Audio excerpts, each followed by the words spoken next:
Well, kids, what's coming up next in energy, you ask? Well, here we are with winds. We already talked about how the Earth is a sphere and it gets more energy in low latitudes than it sends back to space.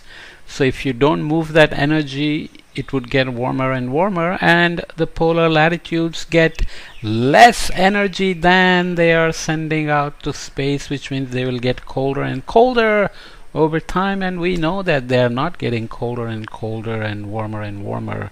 So somebody is moving the energy, and we said winds were the first thing to do that, which means winds have energy in them. And you ask me, how can we capture it? Well, here we are looking at wind energy, windmills. I think you already know it. Here is kind of a wind vane. See, vane, which is showing the direction of the wind, and if it's spinning very fast, that may not be a good idea. And here are a bunch of windmills, and there is a girl riding a bicycle, hunkering down, and her ponytail is flying around because she's heading into strong tailwinds. A long time ago, people were already using me as a source of energy, says the wind. Who was it who made sure that explorers could sail all over the world in the Middle Ages? Millers used me to grind grain and to pump water away to create new land. So people sucked the water out using winds and pumped away to create, expose the land underwater and make new land. I gave the sails a push to make the mill turn.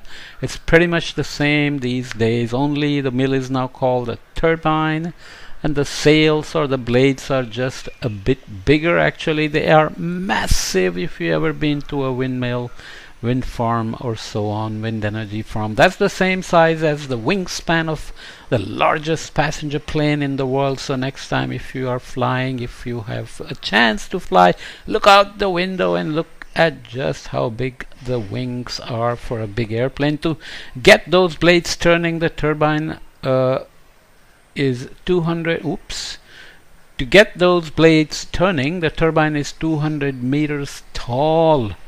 That is about twice as high as the highest turbine 10 years ago, and 3 times higher than what a wind turbine was 20 years ago.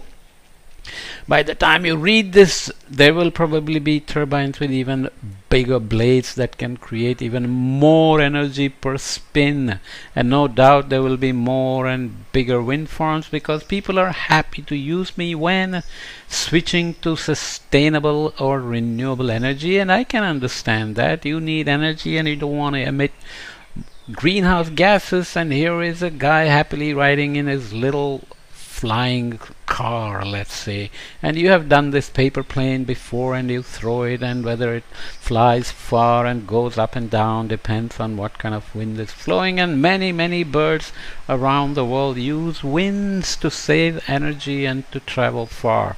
The largest wind turbine in the world makes as much energy with 1 turn of its blade as you and your family use in 1 day at home. So if you have a little wind turbine in your backyard, you could be generating your own power. So that's enough energy for all your telephones, tablets and screens, but also for the heating, the refrigerator, lights, shower, washing machine, dishwasher, toaster, and the alarm clock on your nightstand. And you can go around looking at what else is there in your house that is using electricity or at least a battery to run. No, there is no need to thank me. Actually, it's the sun you should be thanking, because sun is responsible for the differences in temperature that make me blow. Remember, you can connect temperature to pressure.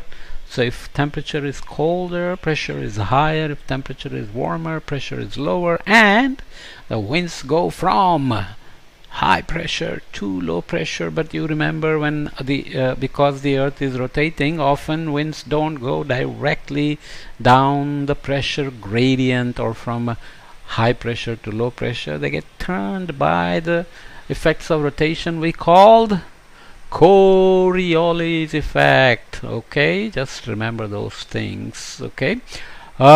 Those temperature differences mean that there are more air particles in one place than in another, so that's a higher pressure. Weather forecasters talk about high pressure areas with lots of air particles and low pressure areas with fewer air particles. You can also think of it as density of air. If you have high pressure, you tend to have higher densities, and low pressure means lower densities. That is more number of air particles or fewer number of air particles, right? What do you do when you're in the longest line at the supermarket? You move to the shortest one. That's what the air particles do. They flow from the high pressure area to the low pressure area, and that's what you guys call wind. But I'm just flying around, moving around, going around, and doing some funny accent. I don't know what that is. So here is a typical windmill that you would see in the Netherlands, let's say. For a long time they've been doing it. This is a little toy that you could be using while you're running when you're a child.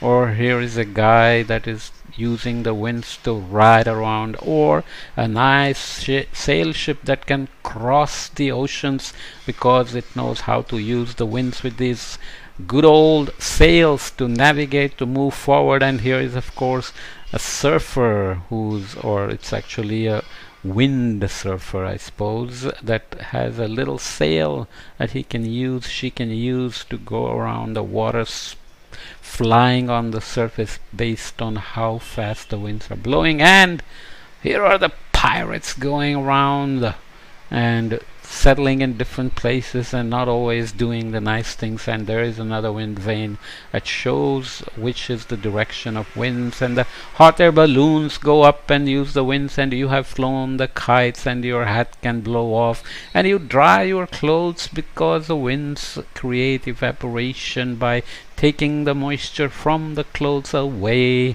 And here is an airplane again, and there is a sock flying away because you didn't clip it properly to the clothes line.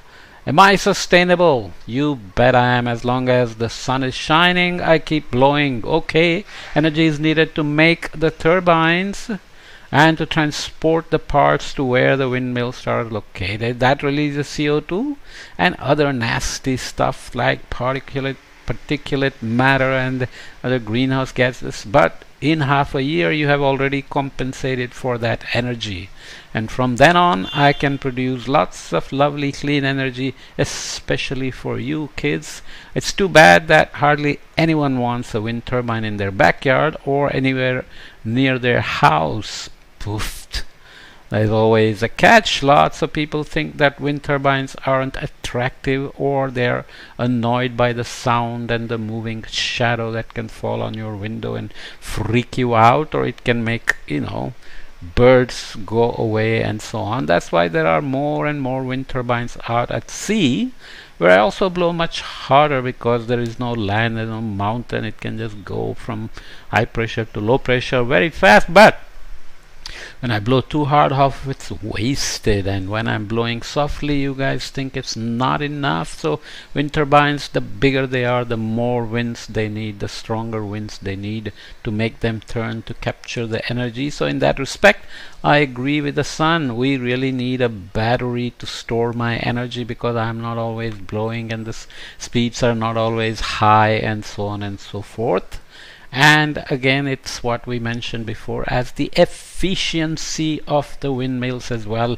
New materials may make the wind blades very light, and lighter blades will move faster, and they can have a shape that will reduce the loss of energy because of something called a drag. You can see this guy is wearing bicycle clothes and this guy is wearing surfing clothes, so they can reduce the drag. Of course, this guy also wants to be drier when he falls into the water, and so on and so forth. Okay, so we'll come back and look at the next candidate to produce renewable and sustainable energy, and that will be water, especially when it's flying down the hill like this, or it's coming in as waves and waves and waves into the coast or somewhere.